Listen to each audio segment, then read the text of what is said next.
dónde y cuándo se originó la civilización, los expertos han elaborado muchas teorías, pero a veces las evidencias contradicen por completo todas las hipótesis.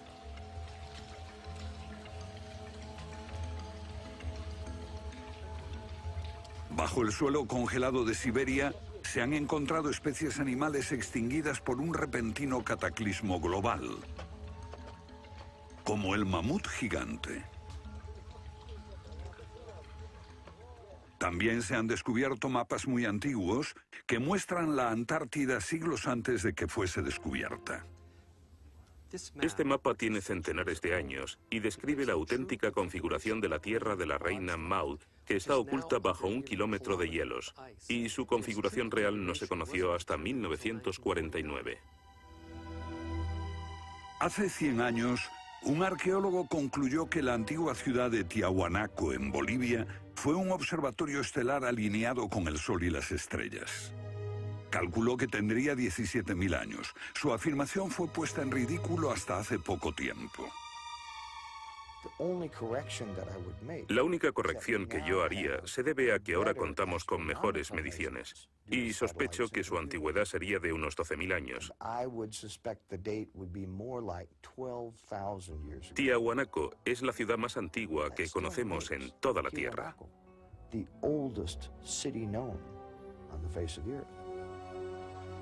Los geólogos han descubierto que la gran esfinge de Gizeh en Egipto ha resistido siglos de lluvias incesantes, pero estas lluvias solo pueden haber tenido lugar miles de años antes de los faraones. ¿Fue construida la esfinge antes de los comienzos de la civilización? Lo que se pone en cuestión es la historia completa de la civilización. Puede que no haya ido en línea recta desde los estúpidos cavernícolas hasta los hombres tan listos de hoy con sus bombas atómicas. A veces, las pruebas que se hallan rompen todas las reglas. En este documental entrevistaremos a personas que están juzgando meticulosamente esas evidencias y elaboran nuevas teorías que pueden cambiar nuestra idea de la civilización humana. Esta enorme cara fue tallada por los antiguos olmecas de México. Se cree que tiene al menos 2000 años y es inequívocamente africana. Sin embargo, se supone que los negros no llegaron a América hasta después de Colón. En su libro De la Atlántida a la Esfinge, el escritor Colin Wilson recoge indicios de lo que él y otros creen que son los rastros de una avanzada cultura anterior al comienzo de la historia.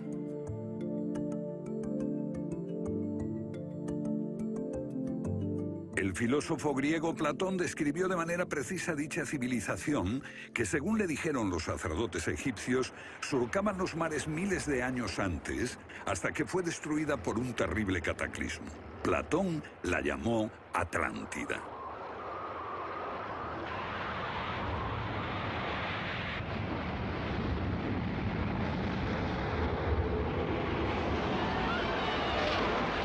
La Atlántida. Un terrible cataclismo. Sabemos de una catástrofe así por otro mito, el diluvio bíblico, Noé y su arca, un mito igualmente despreciado por los científicos.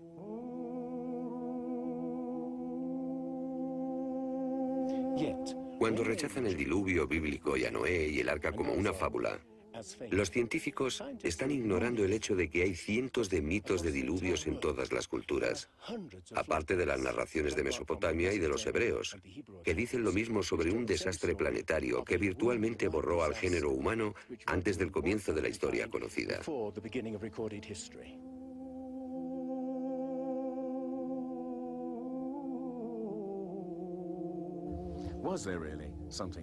¿Hubo realmente algo parecido a un diluvio?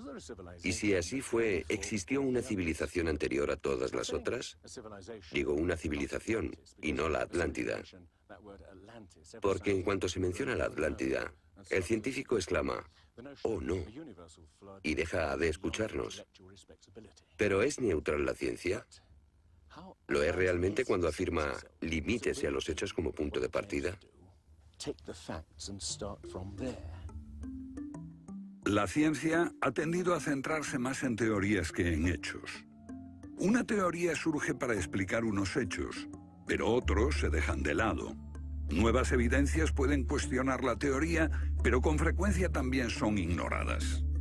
Llamamos a estos hechos anomalías. Son evidencias que no encajan en la teoría.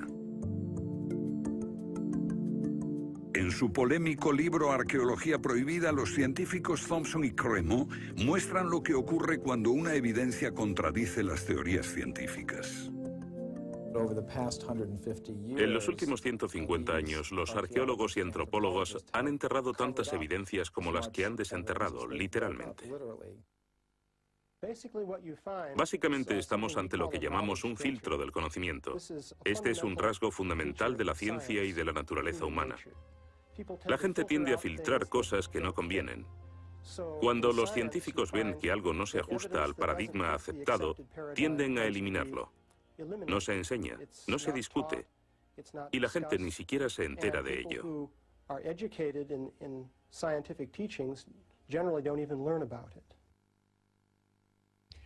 Lo que estamos diciendo, por ejemplo, sucedió en Iatliclo, México, en 1996. Cuando la arqueóloga Janestine McIntyre amenazó con echar abajo la teoría convencional de que el ser humano es relativamente nuevo en la Tierra, que llegó a Siberia hace unos 30.000 años y en América hace unos 20.000 años.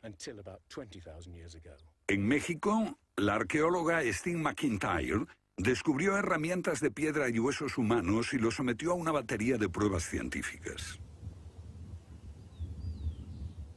En 1966 pensamos que era un yacimiento antiguo y creímos que tendría unos 20.000 años. En aquella época se pensó que era demasiado tiempo.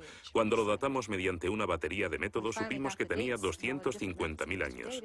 Sinceramente, yo me hubiera sentido feliz con los 250.000 años. Fui ingenuo y pensé, bien, voy a dejar de pensar en las fechas. Tenemos la información. Hemos conseguido los hechos. Tomemos estos hechos y partamos de ahí. No me di cuenta de que arruinaría mi carrera por completo. Todas sus oportunidades profesionales se frustraron. El yacimiento fue cerrado. Los permisos para investigar denegados sistemáticamente. No obstante, más de 30 años después, unos arqueólogos descubrieron en Siberia vestigios de seres humanos de 300.000 años de antigüedad. Una fecha que de repente hizo que la datación de Jan McIntyre no pareciese tan improbable después de todo. No es necesariamente una conspiración deliberada. No decimos que se trate de personas reunidas en una habitación y diciendo, vamos a engañar a la gente. Es algo que ocurre automáticamente en la comunidad científica. Cuando una evidencia difiere de la teoría predominante, no se habla de ella, no se da información. Y eso significa que la ciencia deja de progresar de la forma en que uno desearía.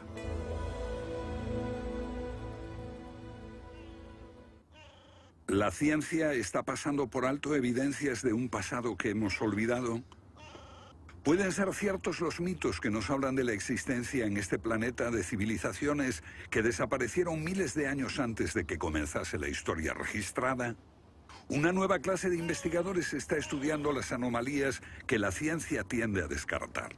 Se plantean preguntas que pueden cambiar nuestro concepto sobre la historia humana. La fortaleza inca de Sacsayhuamán, de edad indeterminable y construida por gente que carecía de metales duros o de cemento, que no conocían la polea, ni la rueda, ni la grúa.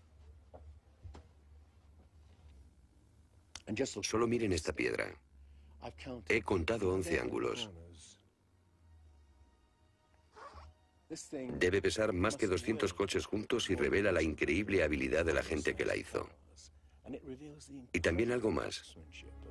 Una capacidad asombrosa para manipular objetos de este tamaño. ¿Cómo diablos las levantaban? Bolivia. Las misteriosas ruinas de Tiahuanaco. La misma habilidad manual, una capacidad de construcción que resulta inexplicable. Las piedras están perfectamente ensambladas. Intentemos insertar una aguja en cualquier punto de las junturas. La aguja no entra.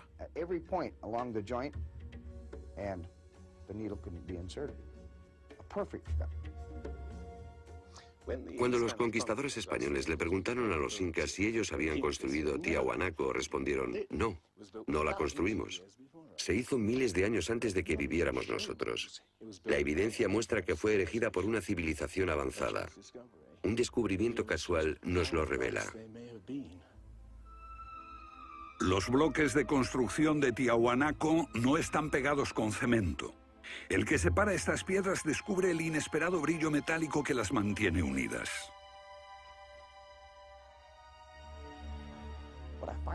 Lo que encuentro asombroso es que para trasladarlas a cada uno de los lugares donde empleaban este material, ellos tenían que contar con una especie de planta de fundición móvil para licuar el metal. Y aquí hay un uso similar de tornillos metálicos y piedras finamente unidas, como esta en forma de L. Pero estamos en otro continente. África, Egipto, la tierra de las pirámides. Las 3 pirámides de Gizeh, una maravilla del mundo antiguo.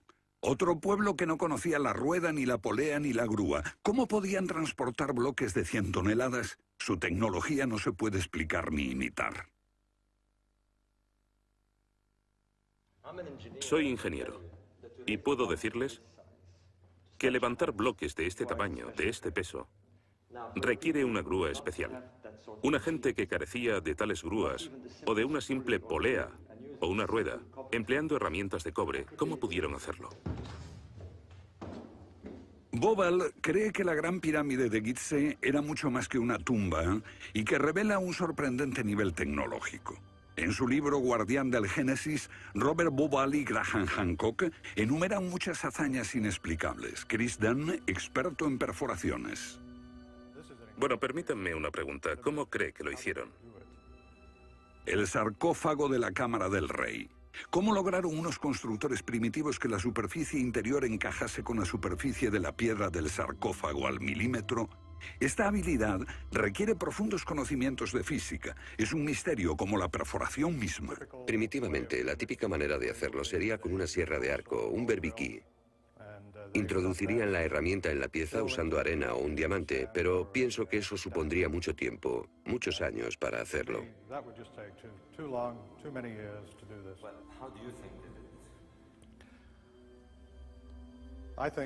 Creo que debieron haber usado herramientas más potentes. Hoy, para perforar esto, tendríamos que hacerlo a una velocidad de 6-10 milímetros por revolución de taladro en el granito. Ellos lo hicieron más rápido de lo que lo haríamos nosotros. Más rápido, investigadores como Chris Dunn se preguntan acerca del propósito de emplear este raro instrumento en un friso oculto. ¿Taladros superpotentes? Esto parece una conclusión precipitada. Los indicios de un taladro de alta velocidad se erigen en otro misterio sin resolver. Ahora miren esto. La increíble precisión de la mano de obra. La total suavidad de las paredes en esta supuesta tumba para bueyes sagrados. Y que implica un alto nivel de destreza. Por supuesto, eso podría explicarse en términos de cientos de obreros puliéndolas durante 10 años seguidos. Pero, si hablamos del misterio de los vasos egipcios, no como este vaso de arcilla que acabo de comprar, sino vasos hechos de alabastro, basalto e incluso diorita, que es la piedra más dura de todas.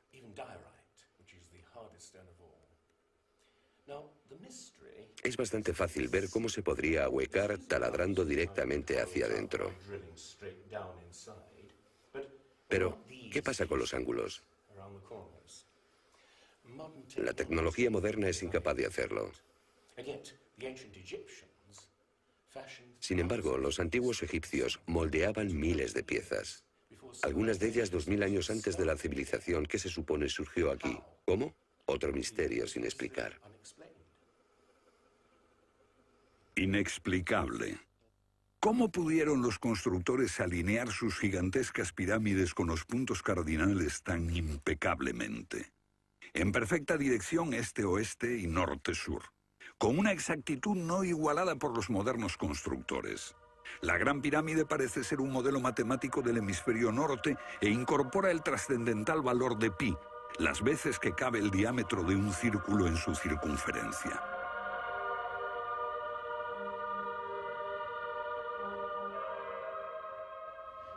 Está claro que lo que aquí tenemos es un avanzado sistema de matemáticas y tecnología, en un tiempo que no conocía su existencia. Para lograr estos resultados, los antiguos constructores tenían que usar un eclímetro de 52 grados. Cualquiera otro no valdría. Pero no solo los egipcios conocían el valor pi.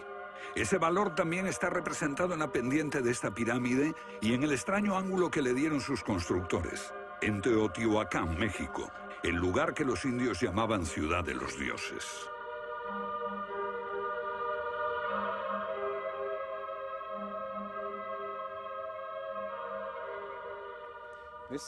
En su época, esta ciudad fue más grande que la Roma imperial.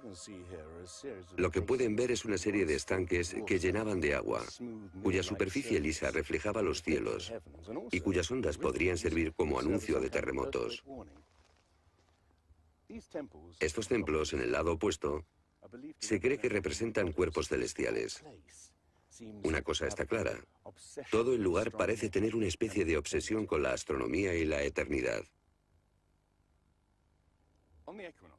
En los equinoccios, el 21 de marzo y el 21 de septiembre, estas pirámides proyectan sombras gigantes, lo que las convierte en un perfecto reloj para la medición del tiempo. Como si proviniesen de una fuente común, las antiguas civilizaciones de todo el mundo exhiben un sofisticado conocimiento de los cielos que todavía nadie ha explicado. Fascinación por el sol, las estrellas. El lento e inexorable movimiento de la Tierra determina que las constelaciones parezcan viajar por los cielos nocturnos y por las épocas.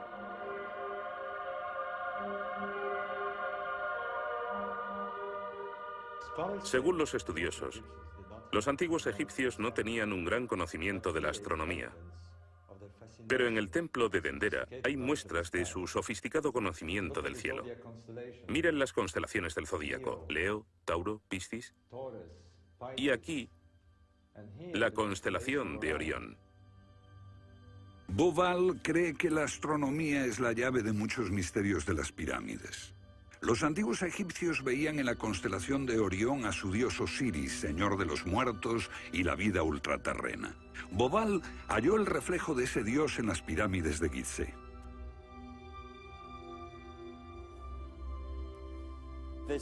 Esto es realmente un misterio. Pequeños canales de ventilación orientados hacia arriba. Para los egiptólogos no eran más que canales de ventilación, pero los astrónomos piensan distinto. Para el antiguo Egipto esto fue Rostau, la entrada al reino subterráneo, el reino del dios Osiris u Orión. Para los antiguos egipcios, Orión era Osiris, el gran dios de la resurrección. Esto es una reconstrucción del cielo en el año 2500 a.C., y fue sorprendente descubrirlo. Los canales apuntan a Orión y a la estrella Sirio, que era Isis, la esposa de Osiris.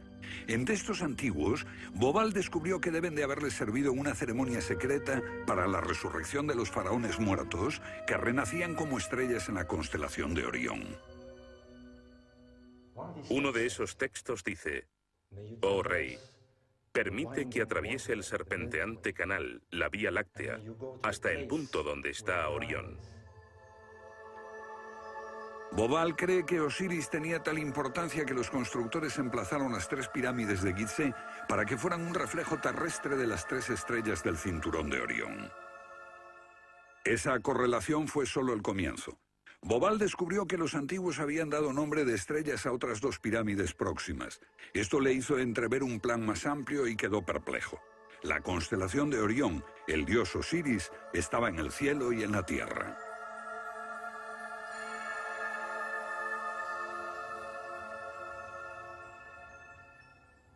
México, donde Teotihuacán presenta otro paralelo.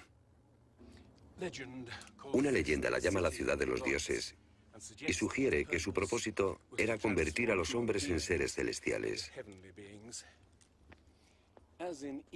Como ocurre en Egipto con las pirámides de Giza, los mitos hablan de la reencarnación en las estrellas. Ese es el secreto de Teotihuacán.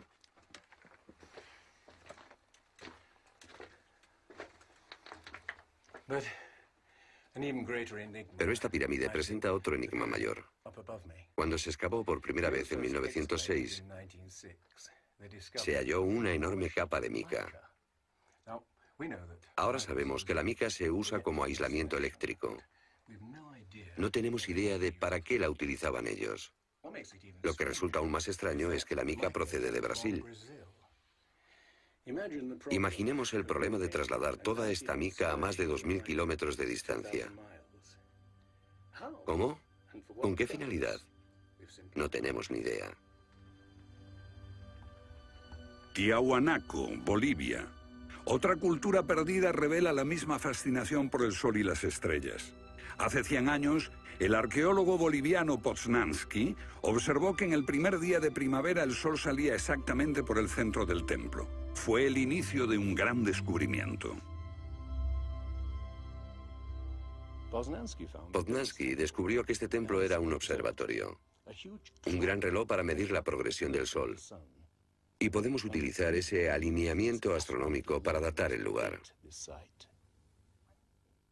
Durante el año el sol sale cada día por un punto diferente del horizonte. El primer día de primavera un observador vería salir el sol exactamente en el centro. Estudiando el esquema de Poznański, dedujimos que en los primeros días de invierno o de verano el sol saldría por encima de las piedras angulares. Pero no fue así. Los arqueólogos actuales dicen que los constructores cometieron un error de cálculo. Después de observar la perfección con la que se construyó este sitio, con piedras de 100 toneladas, sugerir que los marcadores del solsticio están mal alineados me parece increíble. Neil Stide hizo una completa verificación de los cálculos de Poznański. Midiendo el ángulo de las piedras angulares y comparándolo con las posiciones actuales de salida del sol, Poznański calculó que Tiahuanaco fue construida hace 17.000 años. En ese tiempo, la inclinación del eje de la Tierra era ligeramente distinta de lo que es hoy en día y el sol habría salido directamente encima de las piedras angulares.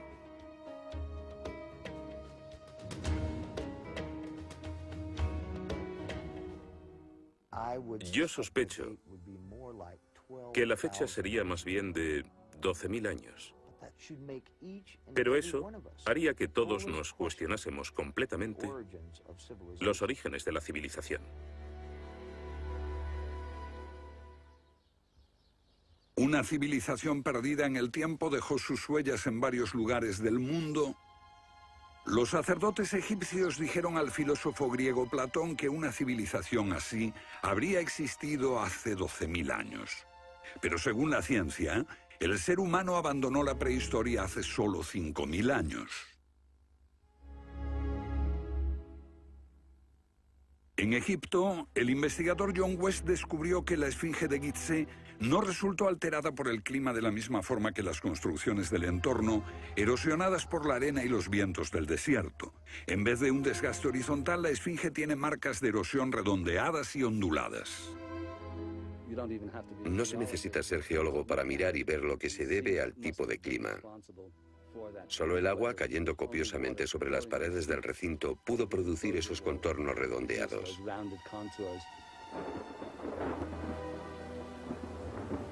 ¿Agua en el desierto del Sáhara? Ciertamente no en tiempos de los faraones. Para eso hay que trasladarse a finales de la era glaciar. Unos 10.500 años antes de Cristo, miles de años antes de que existiesen los faraones. ¿Pero por qué entonces la esfinge tiene cabeza de faraón?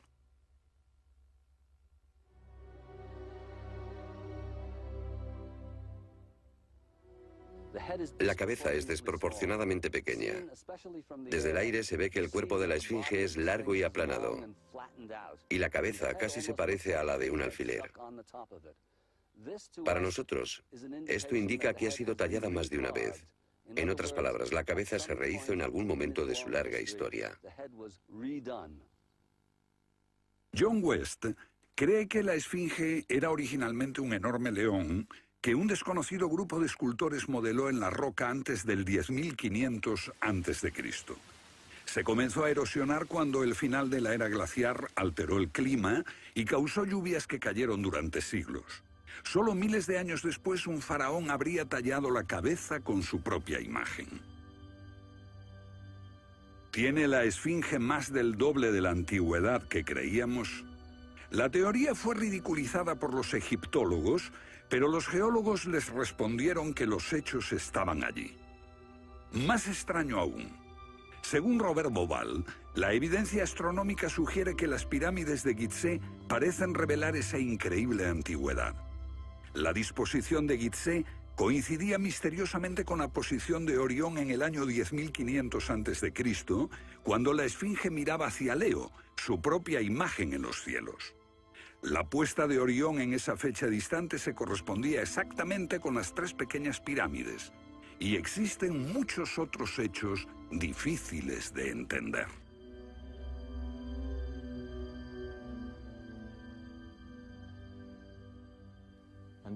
Esto coincide exactamente con las ideas que se desarrollaron tras los análisis geológicos de la esfinge. Dos ciencias sólidas indican que la esfinge podría remontarse al año 10.500 a.C.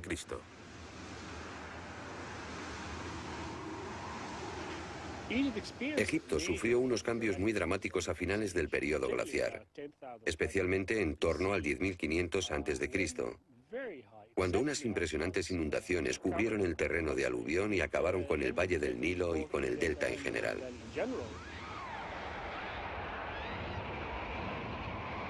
«10.500 años antes de Cristo, un periodo de inundaciones. ¿Pudieron los diseñadores de Gizeh remontarse a un tiempo tan distante? El tiempo de sus mitos dice que el dios Osiris y sus asistentes ascendieron del caos para traer los primeros frutos de la civilización. ¿De dónde vinieron?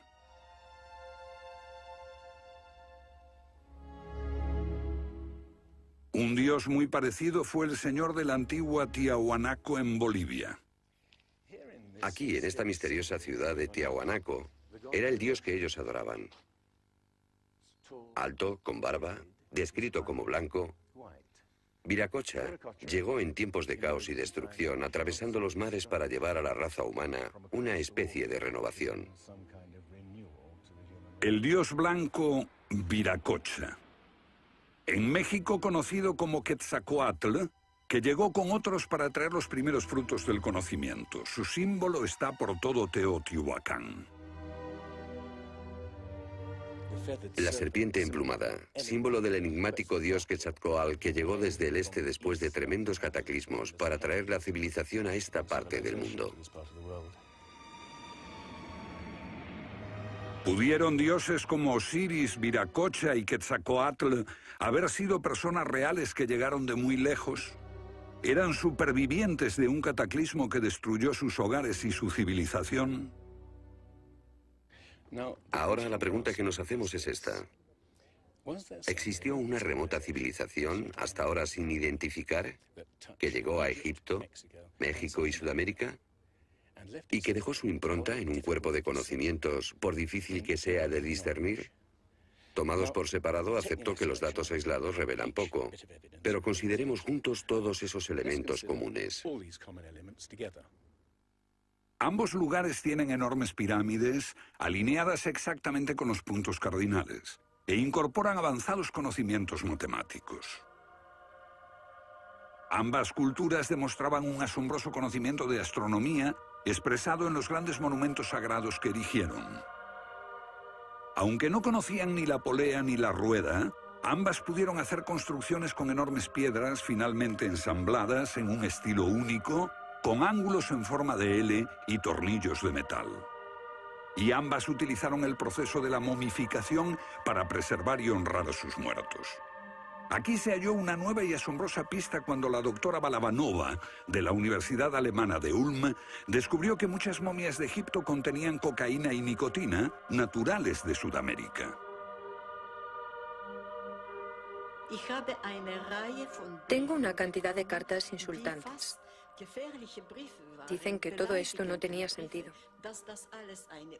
que yo fantaseaba, que era imposible porque estaba comprobado que antes de Colón esas plantas no existían en ninguna parte del mundo, excepto en América. Pero su investigación se repitió con cientos de momias y no quedó lugar a dudas. En un pasado remoto, unos navegantes atravesaron el mar e influyeron en las culturas a ambos lados del Atlántico. La idea está sugerida incluso por lo que no está allí. México, la antigua cultura de los mayas. Los sacerdotes mayas tenían tablas para predecir los eclipses de sol y de luna. Pero hay algo muy extraño. No conocieron nunca el simple principio de la rueda. Podían visualizar la eternidad pensando en millones de años, pero jamás aprendieron a pesar un saco de grano. Esta compleja civilización murió finalmente porque no supo desarrollar métodos de agricultura para alimentarse. Lo que estoy sugiriendo es... ¿puede que ellos heredaran una parte específica de su conocimiento de una civilización anterior, mucho más sabia? Un contacto. A veces la evidencia está ahí para que la veamos todos. Los antiguos olmecas en México pusieron a sus soberanos caras africanas. ¿Qué les parece esta? Tallada por esos mismos olmecas. Es genéticamente imposible que un indio tenga barba, pero aquí está la cara de un blanco caucasiano, esculpida 2000 años antes de que los españoles llegaran al Nuevo Mundo.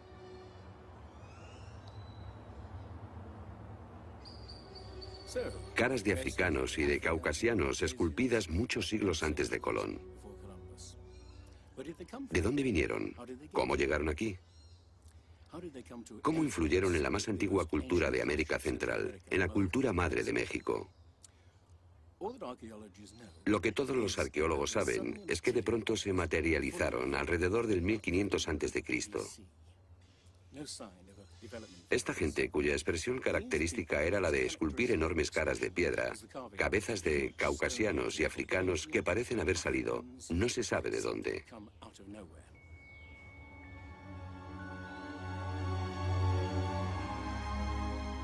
Oaxaca, la antigua ciudadela del Monte Albán.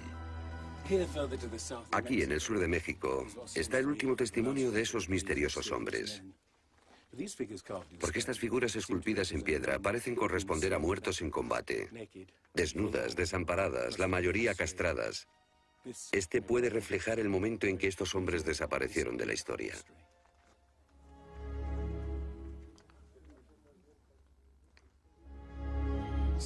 Entonces, ¿hubo una compleja civilización de navegantes que cruzó el Atlántico siglos antes de Colón? Pero tenemos otra evidencia. Estos son viejos mapas que sugieren que los antiguos marinos tenían un conocimiento de la Tierra que nunca se ha explicado. Un puzzle para los científicos de este siglo. En 1513 el almirante turco Piri Reis cartografió parte del mundo que nadie había visto hasta entonces. Colón solo exploró la zona del Caribe. No bajó a esta zona de Sudamérica, hasta la Antártida. No estuvo nunca por esa zona. Pero estos mapas muestran todos estos detalles con gran precisión, antes de que cualquier explorador europeo llegase a esas regiones. Este mapa, de muchos siglos, describe la configuración real de la tierra de la reina Maud, que ahora está sepultada bajo 1 kilómetro de hielo. Y su forma precisa no se determinó hasta 1949. Inexplicable. Los cartógrafos han meditado mucho sobre la extraña proyección cartográfica utilizada en el mapa. Hallaron un parecido con el que utiliza un moderno submarino nuclear que hace mediciones del mundo mientras se aleja de un punto de referencia. En este caso, el centro está en Egipto. ¿Es ese el hogar de los antiguos cartógrafos?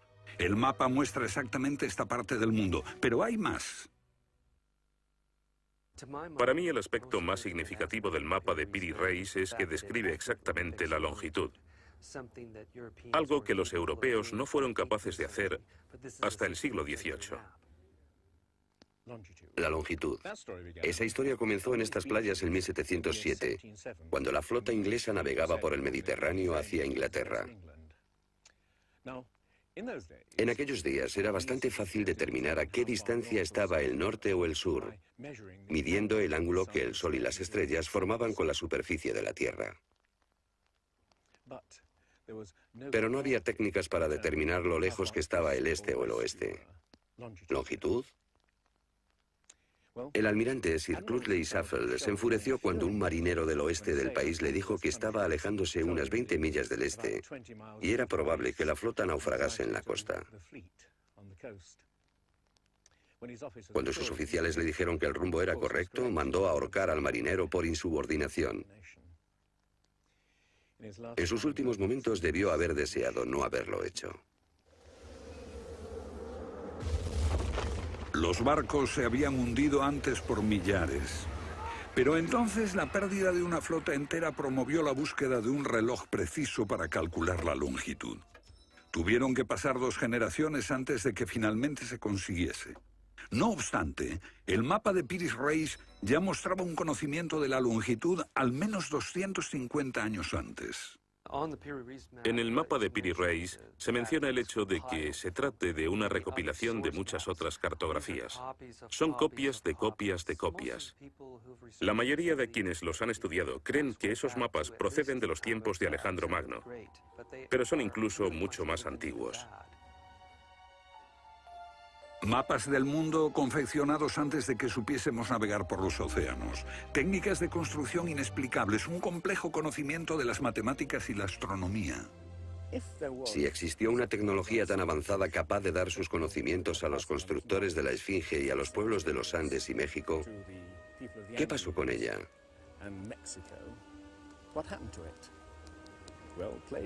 Platón dice que existió esa civilización avanzada tecnológicamente y capaz de surcar los océanos del mundo, la Atlántida, situada en una enorme isla-continente. Rechazando una civilización perdida, la ciencia niega también la idea de una catástrofe global que la destruyó. Pero Platón y la Biblia no son las únicas evidencias. El Popol Vuh, libro sagrado de los mayas, habla de enormes marejadas e inundaciones que azotaron el mundo durante meses. Una lluvia fría y negra indescriptible y granizo. Los antiguos hablaban de tiempos de caos, de inundaciones y oscuridad de los cuales emergieron los dioses para dar forma a la tierra de Egipto.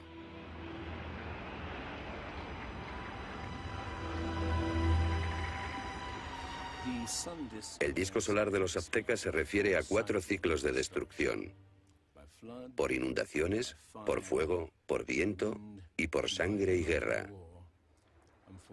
Y prevé el fin del mundo por un enorme cataclismo surgido de las entrañas de la tierra.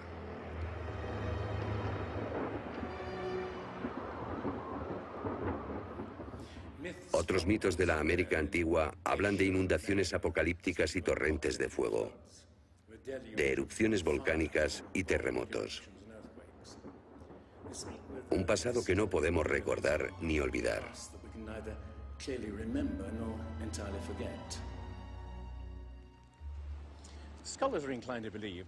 Los especialistas tienden a creer que el diluvio es una fantasía de los viejos poetas. Pero supongamos que los expertos se equivocan.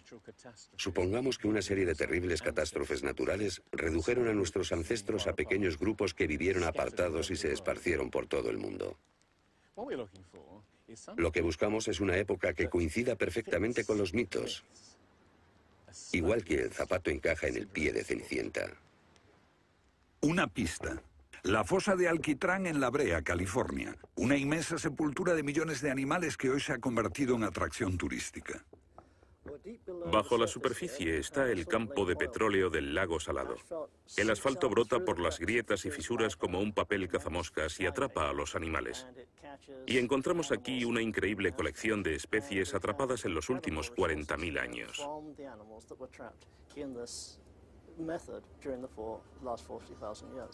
Esta fosa de Alquitrán puede leerse como un libro de tiempos remotos, cuando abundaban los animales y nosotros no los considerábamos como originarios de América. Mamuts, elefantes, rinocerontes, perezosos gigantes, tigres sable, incluso caballos y camellos.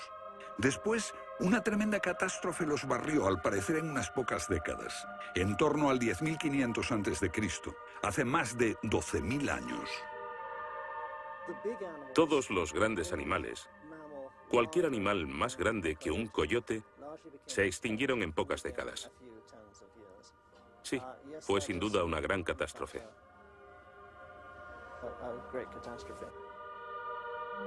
Un registro de la catástrofe. El fin de la era glaciar. En el 10.500 a.C., hace más de 12.000 años. Temperaturas que habían permanecido relativamente estables durante miles de años de pronto se elevaron. Un aumento de temperatura de más de 5 grados en un abrir y cerrar de ojos. Solo entre 3 a 10 años. Se trata del asombroso descubrimiento de unos científicos que perforaron la capa de hielo en Groenlandia para investigar los cambios en la atmósfera. El hielo de Groenlandia ha sido llamado por algunas personas la piedra roseta del clima, porque ver que el clima puede cambiar tan rápidamente es un enorme descubrimiento. Y este cambio ocurrió en un periodo de entre 3 años y una década. Hemos observado cambios espectaculares en la química de la Tierra. Y descubrimos que en un periodo en el que las placas de hielo estaban empezando a derretirse, es cuando tenemos más señales de sedimentos volcánicos y de mayor magnitud, mayores concentraciones que en cualquier otro periodo en los últimos 110.000 años.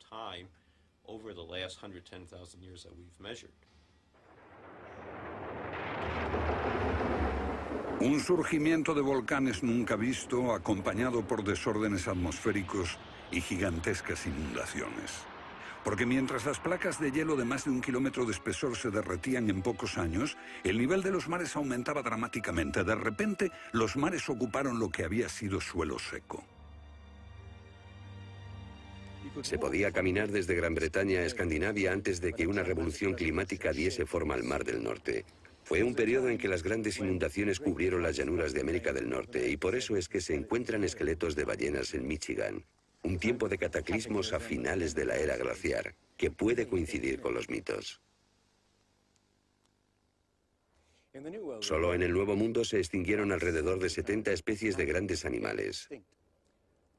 Mamuts, perezosos gigantes, camellos, caballos.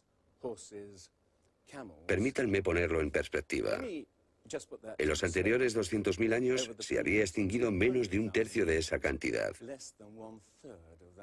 Y este modelo extraordinario de extinción se repitió en Europa y Asia. En las capas subterráneas de hielo de Siberia y Alaska se descubrió una masa enmarañada de huesos de millones de animales que perecieron en un cataclismo. El mamut gigante no murió a manos de los cazadores. Desapareció por una catástrofe natural. A finales del siglo XIX, unos cazadores encontraron por casualidad el cuerpo de un enorme animal congelado. Después de ser desenterrado y transportado, se encontró que en el estómago tenía plantas pertenecientes a un clima templado y aún sin digerir. El animal se había congelado de una forma muy rápida, como no es capaz de hacerlo ningún congelador moderno. Lo cierto es que hace unos 12.000 o 13.000 años un frío inmenso azotó Siberia. El enigma de los mamuts congelados en un instante ha dado pie a extrañas anécdotas. Algunas ciertas y otras no. Lo que es auténtico es un informe del barón Wrangel, un naturalista del siglo XIX que descubrió la isla Byrd al norte de Siberia, donde la arena quedó literalmente mezclada con bancos de huesos y colmillos de mamut y otros animales que habían desaparecido en alguna catástrofe. Esas extinciones masivas, esa imponente actividad volcánica, ese veloz derretimiento del hielo, parecen sugerir que hubo un cambio climático brusco hace 12.000 años. Hay algún factor desconocido que no logramos descubrir.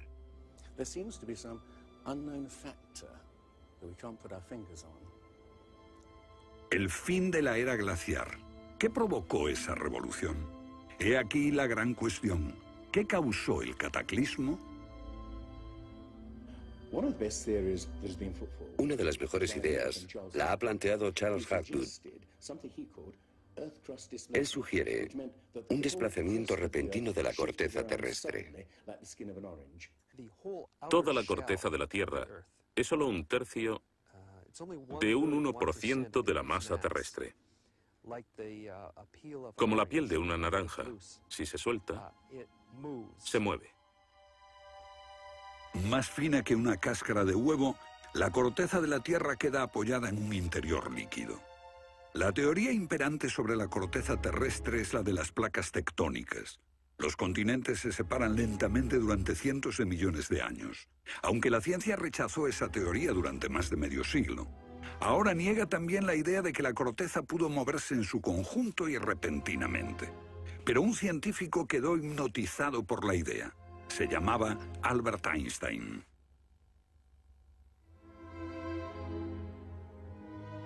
Esto es un resumen de lo que dijo. Cuando me encontré con el trabajo de Hapgood, quedé conmocionado. Se trataba de una idea simple, pero que podría explicar una serie enorme de problemas. Hapgood tenía esa teoría. La cuestión era cuál fue el mecanismo que puso en movimiento el gigantesco conjunto. Y fue Einstein quien planteó una sugerencia. La enorme cantidad de hielo que rodea a los polos puede tener 3 kilómetros de espesor. Esos incontables miles de millones de toneladas de hielo, si se formaran de un modo desproporcionado, harían que toda la Tierra se sacudiese como una rueda, con un enorme peso colocado en su borde. Esta vibración bastaría para hacer que la corteza de la Tierra se moviese súbitamente. Hace 55.000 años el Polo Norte estaba cerca de Europa, pero de pronto se desplazó hacia la bahía de Hudson, en Canadá. Y en torno al año 12.500 a.C. se volvió a mover casi 2.000 millas hasta donde está actualmente. O es mejor decir que las tierras y los mares atravesaron el polo, impulsados por un repentino desplazamiento de la corteza terrestre. De ser así, esta es una de las cosas que habrían ocurrido al final de la era glaciar. El desplazamiento impulsó a América fuera de la zona polar. El mar en el norte se congeló con una fina capa de solo unos metros de espesor.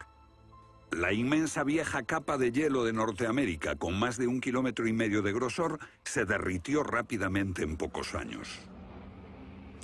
Ahora, lo que es muy interesante de la teoría de Hapgood y Einstein es que también explica bastante bien algunos otros mitos, independientemente del diluvio. Hay mitos sobre tremendos terremotos, catástrofes volcánicas, lluvias negras cayendo del cielo, congelación repentina, congelación del suelo. Y podemos ver que un ejemplo de esto es precisamente lo que pudo pasar si la corteza terrestre se desplazó. Con bastante rapidez, las áreas que antes habían estado congeladas pasarían a ser zonas cálidas, y así se explicarían hechos como el rápido congelamiento de los mamuts en Siberia. Si el desplazamiento de la corteza terrestre causó el diluvio que aniquiló una civilización, ¿dónde estaba esa civilización? Algunos investigadores creen haberla hallado en la isla griega de Santorini, que fue devastada por una terrible erupción, o en la antigua Troya, o en la isla alemana de Heligoland, casi arrastrada hacia el Mar del Norte. Pero no se ha encontrado nada. Y es precisamente este problema lo que ha hecho descartar la Atlántida de Platón como una propuesta seria. Veamos. Los oceanógrafos han cartografiado los suelos oceánicos y sencillamente no hay ningún continente perdido. ¿O sí? Platón describe la Atlántida como una vasta isla-continente con montañas, situada en medio del océano. Y el océano, por supuesto, es el océano que rodea toda la Tierra. Fue más tarde que comenzamos a dividir el océano en diferentes partes, llamándolo Atlántico, Pacífico, etc. En realidad el mundo tiene un solo océano. Y los mitos de todo el mundo son muy explícitos acerca de lo que pasa. El Zen-Avesta de la literatura védica describe que esa isla no solo se destruyó tras un diluvio, sino que está cubierta por nieve y hielo. De modo que estamos buscando una isla cubierta de nieve en medio del océano, y una gran candidata para este papel es la Antártida. Si el Polo Norte se desplazó, también debió hacerlo el Polo Sur. Flennat cree que hace 12.000 años una parte de la Antártida permanecía en zonas templadas y pudo haber albergado una civilización que desapareció cuando el continente se convirtió en el Polo Sur. Esa es la explicación que él encuentra en los mapas que muestran partes de la Antártida que están debajo del hielo. El almirante turco Piri Reis demuestra un conocimiento de la Antártida que no debería de tener. Tras examinarlos, especialistas en cartografía de la Armada y de las Fuerzas Aéreas nos dicen: hemos hecho comparaciones de picos salientes y de montañas. Hemos descubierto que coinciden de forma asombrosa. Lo que debemos enfatizar es que no estamos hablando de un mapa, el mapa de Piri Reis, que podría cuestionarse. Estamos hablando literalmente de docenas de mapas. Por ejemplo, el mapa Phineus de la Antártida es sumamente preciso en cuanto a la configuración, mostrando sistemas fluviales que existieron allí, pero que no se conocían en el siglo XVI. La Antártida no fue descubierta hasta cerca del año 1800. Entonces, ¿cómo pudieron los cartógrafos europeos representarla? Solo, cree Flenaz, si ellos la copiaron de copias de otras copias de mapas que se remontan milenios atrás. Hace solo unos 25 años supimos que bajo la capa de la Antártida existían unas islas, un continente, bajo un océano helado. Sin embargo, esa información ya estaba aquí, en este mapa. Estas islas de aquí corresponden a este área, y el modelo de nevadas aquí es muy intenso. Nada aquí. Estas islas debajo de este punto se podrían haber unido entre ellas antes de unirse a la tierra firme. Así, lo que se describe aquí es algo que yo creo que verdaderamente ocurrió en torno al 8000 a.C. Puede que en el 6000 a.C. a lo sumo. No hay forma de saber cómo lo consiguieron, a menos que postulemos la existencia de una civilización con habilidades para la navegación y la confección de mapas que solo se reinventaron en nuestro tiempo.